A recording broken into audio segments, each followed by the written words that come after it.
I guess because I made a video once upon a time about multimeters and how to change the batteries, TikTok has told me that people are looking for information about the symbols on multimeters. So I'm going to make a video about that.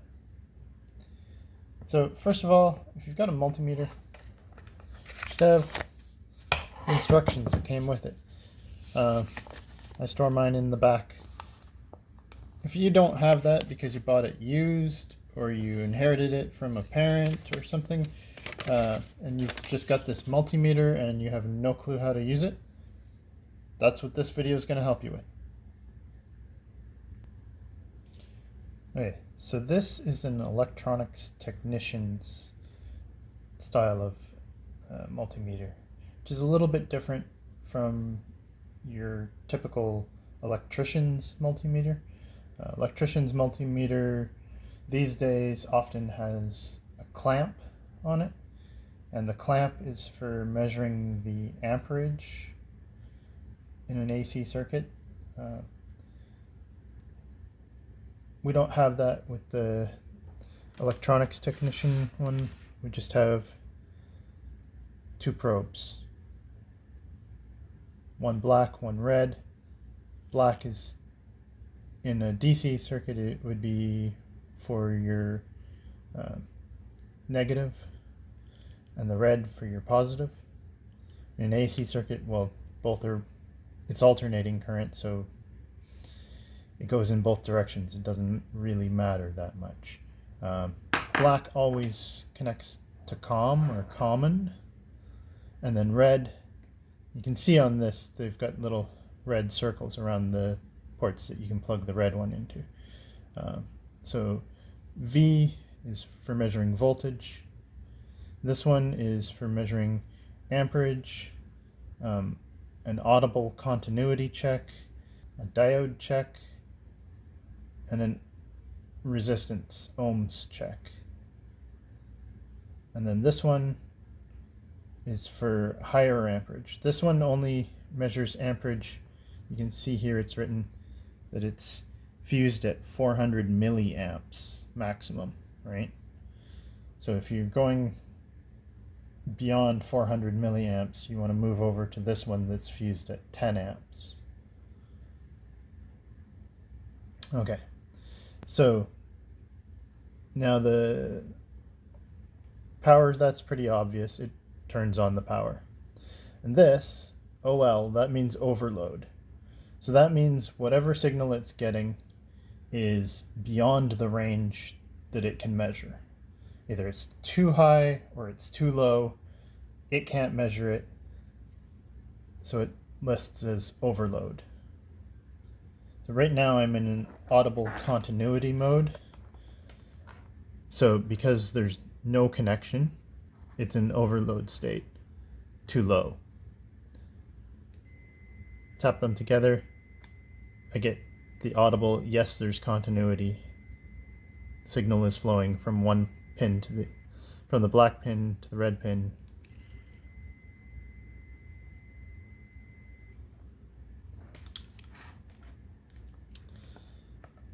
Ohm. This measures resistance. So if you have a resistor, you can put a probe on either side of it and find the value of that resistor. Takes a few seconds, but it can tell you what that resistor is. So you don't have to learn how to read the colored stripes. You can always test it with the meter.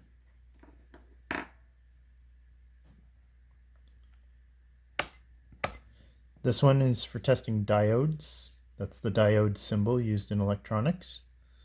This is another difference between the electronics technician version of an ohm meter, or a multimeter, I mean, and a electrician's version. The electrician won't have that. Then we have temperature, which requires a special temperature probe to be plugged into this yellow connector. I don't have that. That was sold separately. For whatever reason, they measure temperature in Fahrenheit, even though this is a Canadian meter. The brand is Mastercraft, sold at Canadian Tire. So this is amperage in DC circuits. So DC is shown by this solid line with an underscore of dotted line. That means DC, direct current. So that's where you've got a positive and a negative. That's usually a battery operated circuit.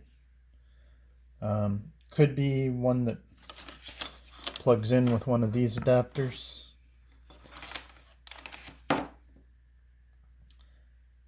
Could be something USB powered. Anyway, DC, direct current, positive and negative. That's what that symbol means, is DC. They also were kind enough to write DC next to it. So 10 amp DC, that's when you're using this plug for your red lead. You can measure up to 10 amps. If you need something that's more precise, you plug it into this one and you go and measure in milliamps. For those that aren't familiar with metric or SI units, International System of Units, milli means 1,000th. So that's a decimal point, 2 zeros, and a 1. It would be 1 milliamp. And then we have microamps. If you need to be even more precise, microamps is where milliamps is 10 to the minus 3, microamps is 10 to the minus 6. So that's a decimal point, 5 zeros, and then a 1 is 1 microamp. That's what that symbol is. And up here, we have another 10 amps, but it's got a wiggly line over the top. That wiggly line means AC current, alternating current. So if you're testing the current on something that plugs into the wall, and it's not something that goes through one of these adapters that converts it into DC, and sometimes those adapters do just shift the voltage and keep it in AC, so make sure you read what it is you're testing. If you're doing amperage on an AC current, you want to be on here. If you're plugged into DC and if you're plugged into AC and you're set to DC, you're not going to get an accurate measurement. It's probably just going to give an overload, or the numbers are going to just jump all over the place. You probably won't harm the electronics of the meter, because the meter should be built in a way that doesn't allow it to easily be damaged. At the worst, it might blow a fuse if you've got it set to the wrong settings or plugged into the wrong plugs when you're testing something. So like if you had plugged into 400 milliamp plug and you're testing at 10 amps, you're probably going to blow the little fuse inside, which is replaceable. It's not a big deal, but something to keep in mind. Always try to set the dial and the plugs to the settings that you want. So as you can guess, because it's got the A with the squiggly line and the little m next to it, that is milliamps AC. Now we get to another electronics technician setting that you won't find on your electrician's multimeter. That's the HFE. HFE is for testing transistors, like these.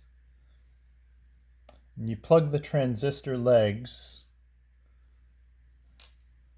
into this blue socket here. And there's two major types of transistors, PNP and NPN. There's different holes and different slots for the different types of transistors on this socket. So you would figure out which legs are which according to the specs of your transistor and plug them into the appropriate slots, and it will measure the forward gain of DC current at the collector. So basically tells you how much the collector current flows for a given base current. So that's just sort of testing the health of your transistor. Is it a broken transistor? Is it the type of transistor you think it is? That sort of thing. I'm not going to go into the details of how to use that because that's beyond the request of let's just find out what the symbols mean. So again, V with the squiggly, and they were kind enough to write AC next to it. That's voltage AC. That's for stuff that plugs into the wall. Voltage DC, that's got the straight line with the dotted line underneath, right? That's for things that are powered by battery. And then up here we've got range H, that's range hold. So if you're trying to test something and you've got a poor connection, or like because your probes aren't touching firmly into places that you're trying to test, or for whatever reason your numbers are jumping all over the place, you can set the range that you're trying to measure by pushing this multiple times, and you can see the decimal point moves each time I push it. Or you can set it to auto, and it will auto range, but that takes some time for it, a few seconds for it to figure out what range it's supposed to be in, which is why you have the range hold to set it where you anticipate you need that decimal point to be, so that it's not always trying to figure out what range it's trying to be in if it's not getting consistent results. Data H is data hold, that holds a number so that you can recall it later. And I think that covers all of the symbols. If you want to learn more about how to actually use the meter, let me know in the comments and I'll maybe throw together another video.